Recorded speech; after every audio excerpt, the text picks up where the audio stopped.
Bem-vindos de volta ao ambiente de estudos do Mediaula. Vamos para mais uma prova SUS Bahia e aí é de 2021. Meu nome é Marina Neves, eu sou responsável pelo módulo de ginecologia e obstetrícia do Mediaula.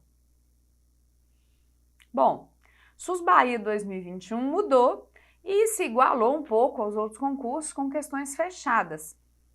Na realidade, eles continuaram colocando questões problemas e questões fechadas a respeito daquela situação problema. Então, várias questões fechadas acerca de um mesmo caso clínico, né? E eu acho um pouco melhor porque abre menos margem a questionamento do que provas discursivas, né? Assim, fica um pouco mais padrão. Então, em 2021 cobraram ginecologia endócrina, sangramento uterino anormal, SOP, intercorrência na gestação e aí caiu COVID. Eu acho que é um tema que tende a vir muito, né, assim, nos anos de pandemia. HIV na gestação, oncoginecologia, CA de endométrio, na verdade, né, um sangramento uterino anormal e a propedêutico na mulher pós-menopausa. E na violência contra a mulher, violência sexual e aborto legal. Recentemente o aborto legal teve em discussão, porque o Ministério, né, assim, o governo andou modificando um pouquinho o que já vinha sendo feito, o que já era recomendado. Vamos à discussão. Bom, vamos começar com uma questão de intercorrência na gravidez, COVID. Mulher de 32 anos, gestante de 37 semanas, sem comorbidades, realizou pré-natal regular, ligou para o telecoronavírus, serviço telefônico de apoio criado durante a pandemia, para melhor esclarecimento ao cidadão sobre a necessidade ou não de avaliação médica presencial em caso de suspeita de infecção pelo SARS-CoV-2. Pois vem apresentando tosse seca há 5 dias e teve febre ontem de 38, sem outras queixas. Relata que teve contato com um tio há cerca de uma semana que está com quadro gripal. Então, gente, é uma gestante que tem uma tosse seca há 5 dias e teve febre. A gente tem um protocolo de assistência gestante e puérpera frente à pandemia, gente. Esse protocolo está disponível na internet. Estou mostrando a carinha dele para vocês, recomendo mesmo a leitura, porque as questões vão ser baseadas nele com o COVID de gestação. Ele foi seguido em todas as grandes instituições. Indique a orientação correta a ser dada a essa paciente. Deve permanecer em isolamento em casa com hidratação vigorosa, uso de sintomáticos, sendo orientada a buscar atendimento em caso de dispneia intensa. Não vamos esperar chegar nesse ponto, né? Deve ser tranquilizada e orientada a buscar atendimento de pré-natal em 1 semana. Deve buscar atendimento médico presencial imediato. Deve ser orientada a procurar obstetra para parte cesárea, de modo a reduzir o risco de transmissão vertical. A gente sabe que transmissão vertical é rara, é uma coisa que não tem sido muito documentada, né? A gente não viu nenhum tipo de malformação, né? A gente tem artigos, sim, mostrando um aumento de número de óbitos fetais nas pacientes infectadas e vários relatos de casos isso a gente teve, mas não temos indicação de cesárea durante o quadro de síndrome gripal. Até hoje não temos esse tipo de recomendação, até porque tirar o bebê costuma piorar muito o quadro da puérpera. É uma paciente que piora muito no puerpério se a gente operar. Então a gente tem que ter muito cuidado nas pacientes com COVID para saber o momento certo de intervir. Então, resposta da questão: buscar atendimento médico presencial imediato. A paciente, gente, ela tem que ser testada e ela tem que ser avaliada. Ela está grávida. Ela é uma população de alta morbidade e mortalidade para o COVID-19. Não é para orientar por telefone. Então, a gente classifica, gente, as grávidas de acordo com os sinais e sintomas em leve, moderado e grave. Isso é importante para quê?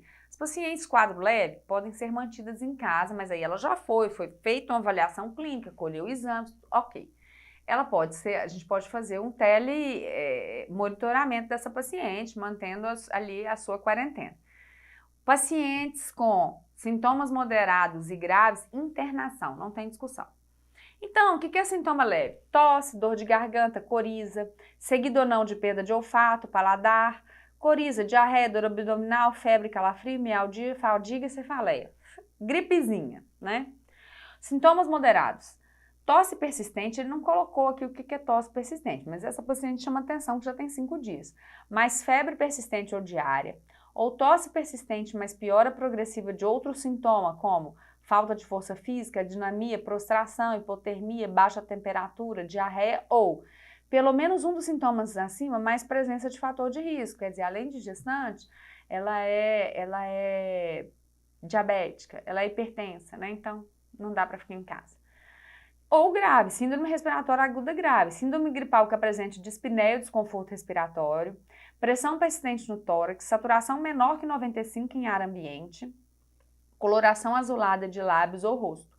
Importantes em gestante observar hipotensão e oligúria. Então, também retirada do protocolo do Ministério, né?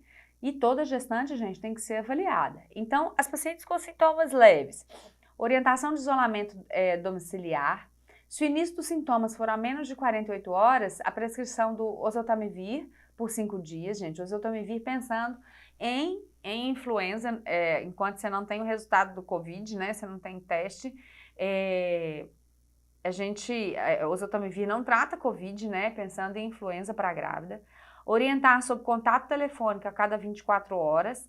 Acompanhamento da evolução da doença e informar o resultado do RT-PCR colhido. Então, colher e informar o resultado. Enfatizar o período de atenção do 7º ao 10º dia do início dos sintomas, quando ela pode piorar. Se a pesquisa for positiva para a COVID, informar a gestante familiar sobre a necessidade de isolamento por até 10 dias do início do quadro clínico. Orientar quando houver piora clínica que a gestante deverá procurar a unidade para avaliação possível e possível internação, porque se ela piorou, ela já não é leve, ela virou moderada, ela é internada. Então, para grávida é bem assim. E contato telefônico 24 horas.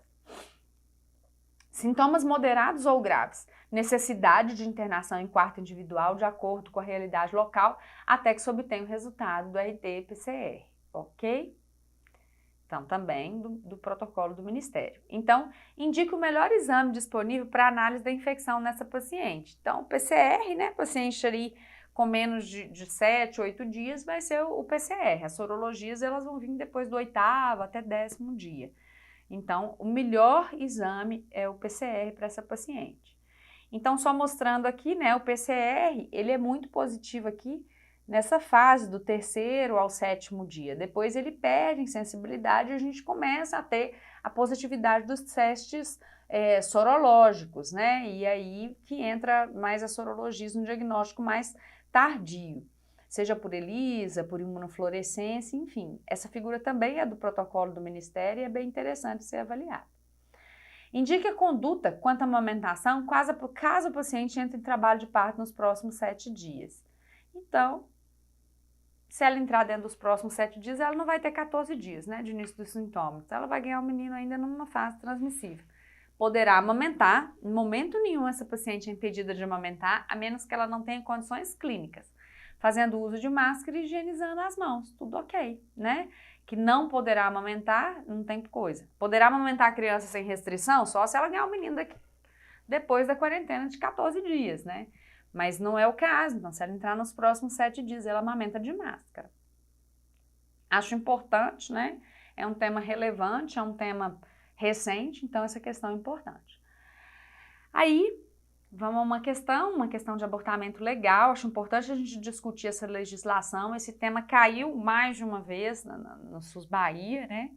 Menina de 12 anos de idade vem ao pronto atendimento com dor abdominal tipo cólica e náusea.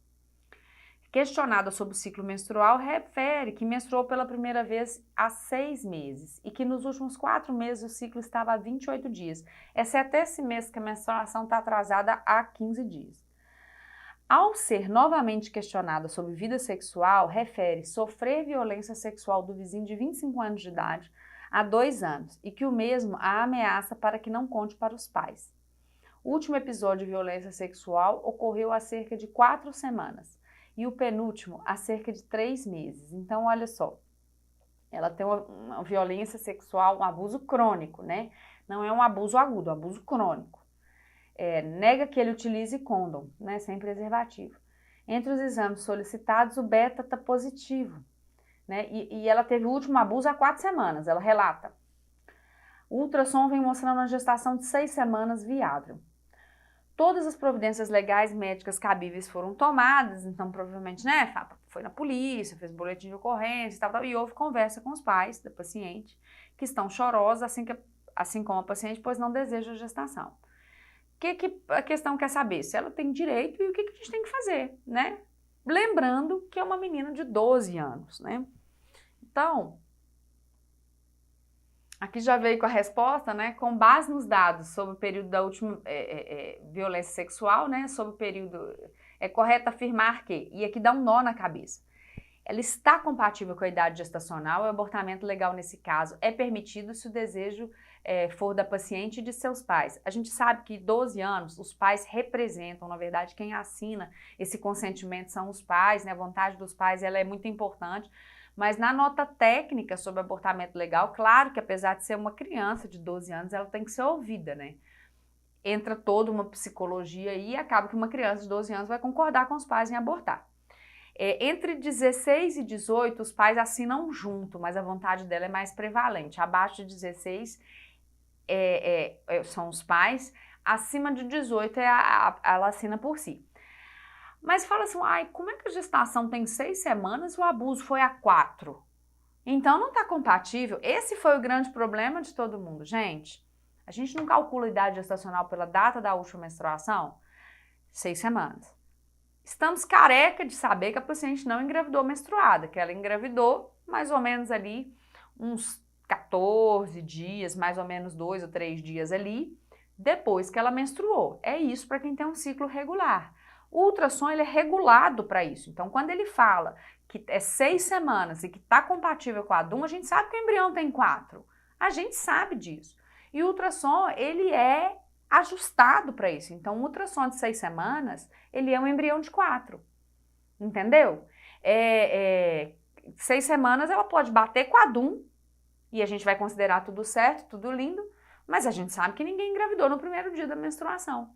Então, a gente considera 14 dias a menos, né? Assim, que esse embrião, que esse abuso teve 14 dias a menos que o ultrassom, mais ou menos 3 a 5 dias, que é o erro de um ultrassom, para considerar que a idade gestacional é compatível com a data do abuso, vocês estão entendendo?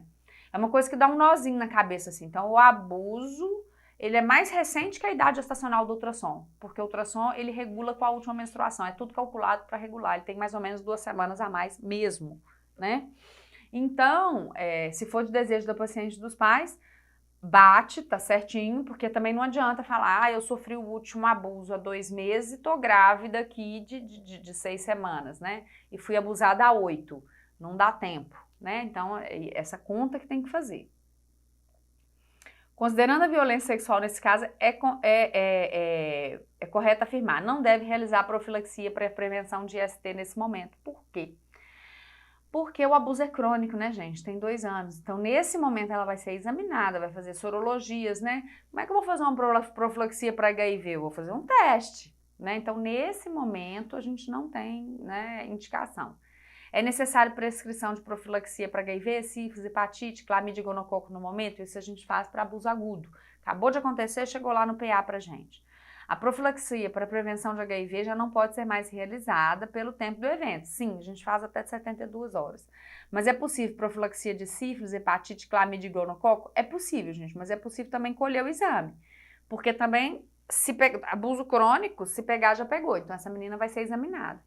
A profilaxia para prevenção de HIV e hepatite já não pode mais ser realizada no momento da ocorrência do evento, mas é possível profilaxia de sífilis, clamídia e gonococo.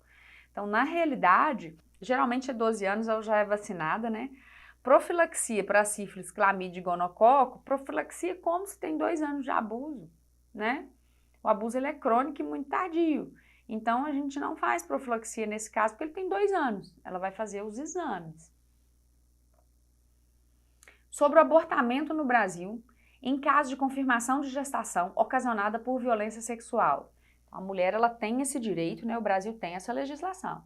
Então, pode ser realizada até 20 ou 22 semanas, quando o feto tiver menos de 500 gramas. Então, às vezes tem 22 semanas, mas tem 470 gramas. Está escrito dessa forma na legislação, embora cientificamente a gente considere 20 semanas para aborto, né? Inclusive para mandar para anato patológico. Nasceu com 22 semanas na maternidade, a gente manda enterrar. Tem declaração de nascidos vivos, mas na legislação de abortamento coloca 20 ou 22 semanas, ou com feto de 500 gramas, e não necessita de boletim de ocorrência. Sim, não é necessário. boa parte das vítimas tem medo, inclusive não fazem.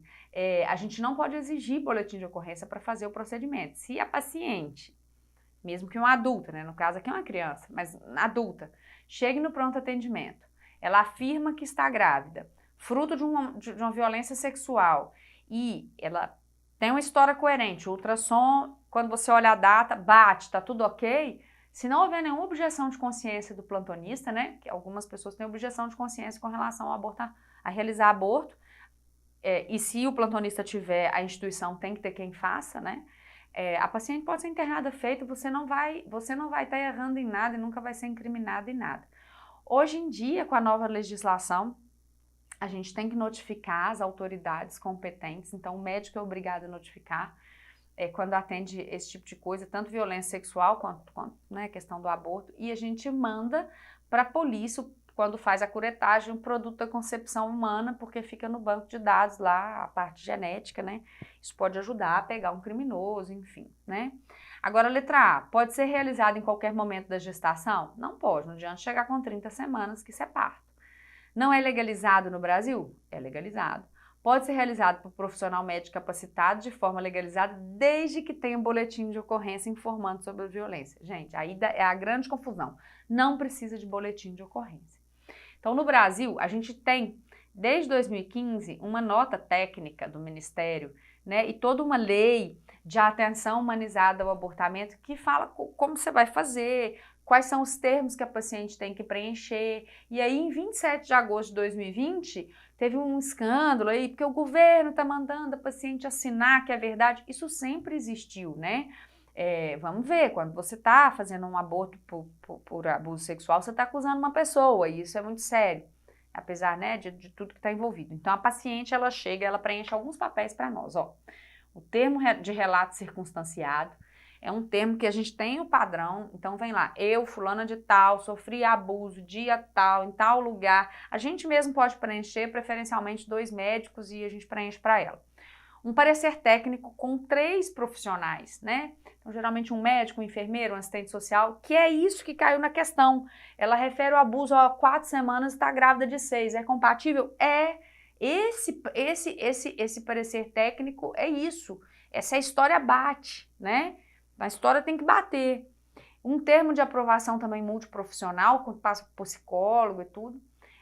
O termo de responsabilidade, em que ela se responsabiliza pelo que ela está falando, inclusive sabendo que se ela estiver mentindo, ela pode sofrer, né, os problemas legais, enfim, né? Porque o médico nunca vai ser responsabilizado, você não tem caráter investigatório. Ela falou, tá falado, eu não tô aí para investigar o que aconteceu, né? Então, o termo de responsabilidade, a paciente assina, sempre assinou, isso não é de 2020, né? Ela assina de que ela está falando a verdade e que se for descoberta alguma coisa na situação de que ela está mentindo, ela vai sofrer, né, os problemas legais, enfim, como toda pessoa, né? Um termo de consentimento, que é o consentimento para o procedimento. Então, o procedimento é esse, é uma curetagem, tem tal risco, termo de consentimento para qualquer procedimento. Feito isso, ela pode fazer o abortamento. Em 2020, o que mudou é que o médico foi obrigado a notificar, né, abuso sexual, como ela refere a abuso, a gente é obrigado a notificar. É notificação compulsória, a gente tem que notificar as autoridades. Isso deu uma certa discussão nos conselhos de medicina com medo da perseguição ao médico que notifica, né? Porque você está lidando com bandido, então é bem complicado.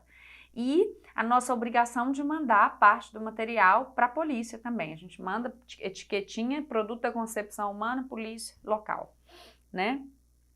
Então isso é importante, né? O aborto legal está acontecendo, pacientes estão sendo cada vez mais bem informados e estão procurando os serviços, então também vai cair na prova de residência.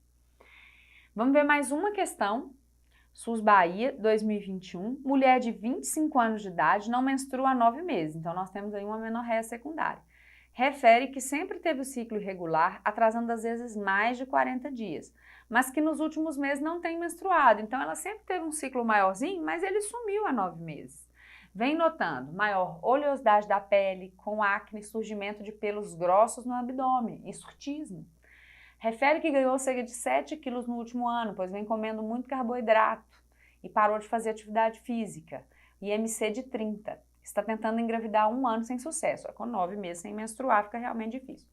Pelo atraso menstrual, sempre faz teste de gravidez, porém o resultado é sempre negativo. Então, diante do relato de caso, é correto afirmar, gente, cara, focinho e rabo de SOP. O paciente engordou, oleosidade de pele, acne, pelos e oligonovulação ou amenorreia secundária, né?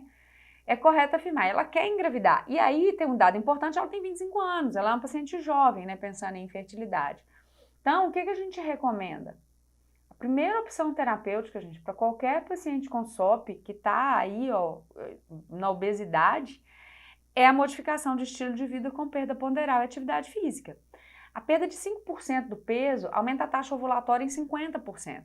Então ela pode engravidar espontaneamente, sem mexer com remédio, sem tudo, simplesmente modificando o estilo de vida. A medicação mais indicada nesse momento é a metformina com a espironolactona. A espironolactona é muito bom para hirsutismo, melhora muito a questão da acne, mas não dá certo com gravidez, né? Então a espironolactona a gente não usa em grávida, ela está tentando engravidar, não dá. A metformina costuma regular o ciclo por uma questão de diminuir a resistência à insulina. A gente passa para os pacientes que estão tentando engravidar com SOP, mas a afirmativa mais correta é a letra B. Como a paciente, a letra C, já vem tentando engravidar há 1 ano sem sucesso, a primeira opção é metformina e citrato de clomifeno para induzir a ovulação. A gente usa sim, são drogas que a gente usa sim, mas a primeira coisa, gente, antes de induzir a ovulação em paciente obeso, é ela perder peso, né? Então isso é mais importante, ela pode engravidar espontaneamente sem muita mexida. Hoje em dia, os últimos guidelines colocam letrozol, a outra substância, como indutor de ovulação preferencial em pacientes com SOP, então também não seria o citrato de clomifeno. Letra D, o tratamento mais adequado nesse momento é a administração de estradiol por 10 dias para induzir a menstruação, não. O que faz uma paciente com SOP menstruar, que é aquela paciente que não ovula, que tem um endométrio persistentemente exposto a estrogênio sem contraposição progesterônica, é passar progesterona. A gente passa progesterona sintética por 10 a 14 dias, ela para a progesterona e ela menstrua. Diante da principal suspeita diagnóstica, que é SOP, indique o esperado nos exames laboratoriais. Foi até uma bobagem, a gente não precisa desse resultado para diagnóstico, mas uma alteração laboratorial comum na SOP é a queda do FSH por aumento dos níveis de inibina, né, e o aumento de LH gerando uma proporção maior que 2 que a gente não vê nas mulheres ovulatórias. Né? Outras alterações que a gente pode ver são coisas de síndrome metabólica, né? Alterações glicêmicas, por exemplo, aumento dos níveis de insulina basal, uma resistência insulínica aumentada, então são coisas que a gente vê. Mas é clássico LH sobre FSH acima de 2. E identifique nesse caso o exame que pode auxiliar no diagnóstico diferencial. Lembrando que SOP, a gente tem uns critérios diagnósticos, mas a gente tem que excluir outras causas de anovulação e hiperandrogenismo. E nesse caso, a dosagem das 17-hidroxiprogesterona, porque existem algumas causas de hiperplasia congênita de suprarrenal tardias que levam a esse quadro de acne, de hirsutismo, de parada da menstruação e que a gente identifica por esse exame que não são SOP, né? A gente tem outras causas. Dosagem de SHBG, isso não te faz diagnóstico diferencial com nada. Curvas de estímulo de FSH, LH após GnRH, isso aqui a gente faz é para ver puberdade precoce. Dosagem de progesterona vai vir lá embaixo, porque ela não ovula, então, essa forma. Então, os critérios diagnósticos de SOP são os critérios de Rotterdam, que são a presença de pelo menos 2 de 3 critérios na ausência de outras causas de hiperandrogenismo e anovulação. Então, alguns exames a gente pede para fazer diagnóstico diferencial e muitas vezes a própria clínica da paciente pode te levar a pedir outros exames, né? Então, o que são os critérios de SOP? Presença de amenorreia ou anovulação, ela tem 9 meses, né, sem menstruar. Hiperandrogenismo clínico ou laboratorial, hiperandrogenismo clínico, acne, alopecia androgenética e hirsutismo, né? Essa paciente tem, eu não preciso dosar a testosterona livre, nada, porque eu tô vendo o hiperandrogenismo clínico dela. É raros casos que a gente tem que dosar isso via laboratório. Ultrassom evidenciando ovários micropolicísticos com 12 ou mais folículos de 2 a 9 milímetros em cada ovário. Ultimamente isso tem sido modificado para 20 folículos, mas o critério de Rotterdam coloca em 12. Né? Então, falar ultrassom é necessário para o diagnóstico? Não, a gente precisa de 2 de 3, né?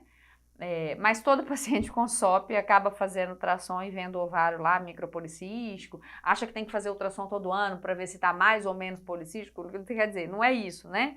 O controle da SOP é clínico e não via ultrassom. Então são 2 de 3 critérios na ausência de outras causas de hiperandrogenismo e anovulação. E quais são as causas mais comuns? Hiperplasia adrenal congênita de manifestação tardia, então por isso a dosagem na questão da 17-hidroxiprogesterona, síndrome de Cushing, mas aí ela vai ter outros comemorativos, tumores secretores de androgênios, mas que geralmente levam mais à virilização e não hiperandrogenismo. E qual que é a diferença? Virilização, gente, mulher ganha muita massa magra, engrossa a voz, aumenta a clitóris, igual anabolizante. Patologias da tireoide são comuns, hiperprolactinemia são comuns, hipogonadismo hipogonadotrófico ou hipergonadotrófico, que é a falência ovariana prematura. Então, quando a gente pensa em SOP, você tem os critérios diagnósticos. Alguns testes, gente, a gente faz básico. Prolactina, TSH, T4 livre, 17-hidroxi, a gente dosa quase que de rotina. Então, se eles estão normais, a gente fala que é SOP. Se a paciente tiver outras características clínicas, a gente vai suspeitar de uma outra patologia e aí a gente pode fazer exames específicos, ok? Então, lembrar que SOP são 2 de 3 critérios e lembrar que ela é uma patologia de exclusão. Boa prova, muito obrigada!